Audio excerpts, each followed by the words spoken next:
Welcome to Queen My Channel. Aku bukan penggoda episode 26. Sinta memutar bola matanya malas mendengar perkataan lelaki di hadapannya saat ini. Oh ayolah, apa tidak ada hal yang lain selain sisok suci itu? Males banget gue. Kesalnya di dalam hati. Melihat kediaman Sinta yang tak menyahut apa-apa, lelaki itu mengerutkan keningnya keheranan. Gimana? Tanyanya ulang. Sinta tersadar dari pikirannya. Ditatapnya lelaki yang masih duduk menunggu jawaban darinya itu. Tapi kalau dia tertarik dengan sisok suci itu, kenapa dia tidak langsung saja menyewa sisok suci itu ya? Batin Sinta bertanya-tanya keheranan sendiri. Kamu mau bertanya soal apa? Kalau kamu tertarik dengan sisok suci, maksudnya sama Julia, silahkan sewa saja dia, jangan sewa aku, ucap Sinta dengan nada tidak sukanya. Mendengar kata sewa, lelaki itu langsung menegakkan duduknya. Sewa? Apa bisa wanita bernama Julia itu disewa? Tanyanya antusias. Sinta menghembuskan nafasnya kesal. Dulu sih bisa ya, sekarang gak tahu deh. Dia kan udah punya suami dan udah berhenti bekerja dari sini.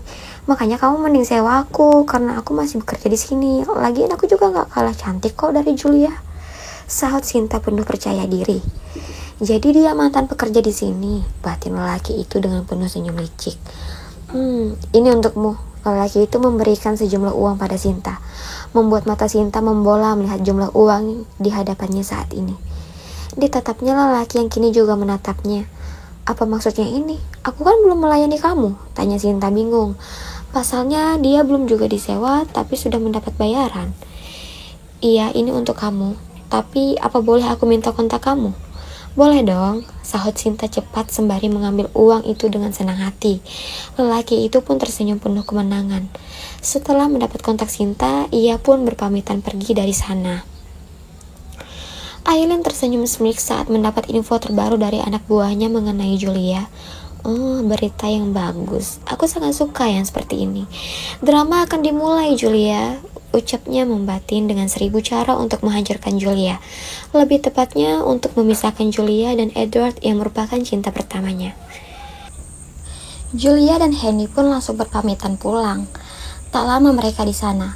Sesuai dengan rencana mereka, tanpa mereka sadar, sudah banyak jepretan gambar mereka berdua yang diambil oleh seseorang secara diam-diam. Setelah dari sana, Julia mengantarkan Henry terlebih dahulu ke apartemen. Dia pun juga harus berganti baju dulu di apartemen Henry. Baru setelah itu ia pulang ke rumah. Edward sampai di rumah langsung disambut oleh dua anak sambungnya. Daddy, teriak riang Revan dan Kevin seperti biasa menyambut kedatangan Edward. Edward sendiri sudah biasa jika pulang selalu disambut riang oleh kedua anak sambungnya itu. Halo boys, kangen sama Daddy? Tanya Edward berjongkok di hadapan keduanya. Kangen. Daddy kok pulangnya agak lama dari biasanya sih? Tanya Revano yang bergelayut manja pada Edward. Iya, sorry Son.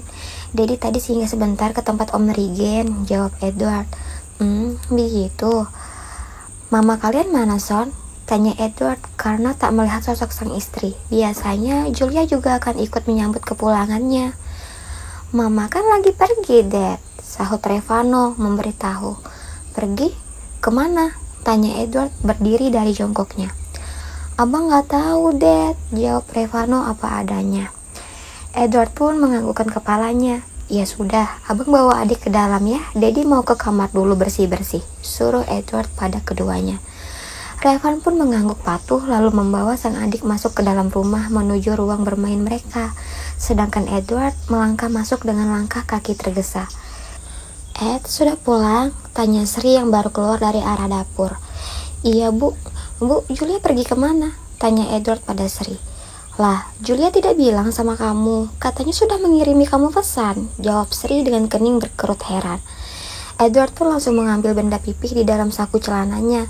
Dan benar saja, saat ia melihat sudah banyak notifikasi panggilan tak terjawab dari Julia, serta ada pesan yang belum ia baca dari tadi. Iya bu, ternyata ponsel saya dalam mode senyap. Saya tidak mendengar ada panggilan masuk dari Julia. Kalau begitu, saya ke kamar dulu bu, pamit Edward dan berlalu pergi menaiki tangga demi tangga. Ia berjalan sambil membaca pesan dari sang istri.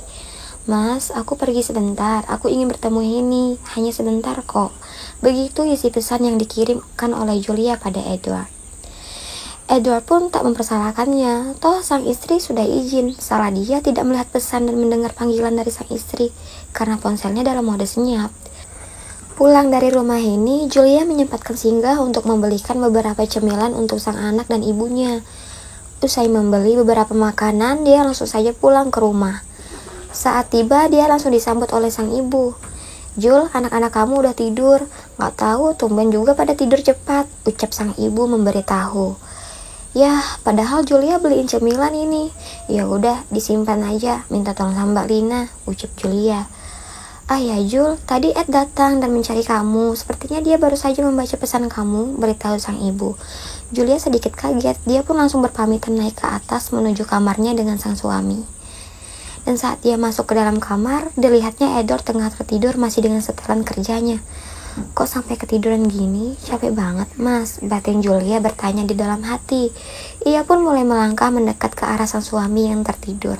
Dibelainya sayang rahang tegas itu. Rahang yang selalu menjadi objek pandangannya saat terbangun di pagi hari. "Mas," panggilnya pelan, sembari menepuk pelan pipi sang suami. "Mas, bangun bentar yuk, ganti bajunya," ucap Julia lagi. Perlahan mata Edward terbuka dan langsung menatap sang istri. "Aku ketiduran sayang," ucapnya. "Iya, tumben Mas ketiduran kayak gini, capek banget ya. Sampai gak ganti baju loh," sahut Julia. "Gak tahu badan aku pegel-pegel," sahut Edward bangun dari posisi tidurnya. "Ganti baju dulu yuk, abis itu baru tidur lagi. Kamu udah makan malam kan Mas?" tanya Julia. Edward menggelengkan kepalanya pelan. Dia memang belum makan malam, padahal tadi di apartemen Regan sudah ditawari makan, tapi dia tidak bernafsu. "Kok belum sih Mas? Ini udah lewat loh." "Ya udah ganti baju, abis itu aku temani makan malam," ucap Julia. Edward pun hanya mengangguk patuh dan berlalu masuk ke dalam kamar mandi untuk membersihkan dirinya.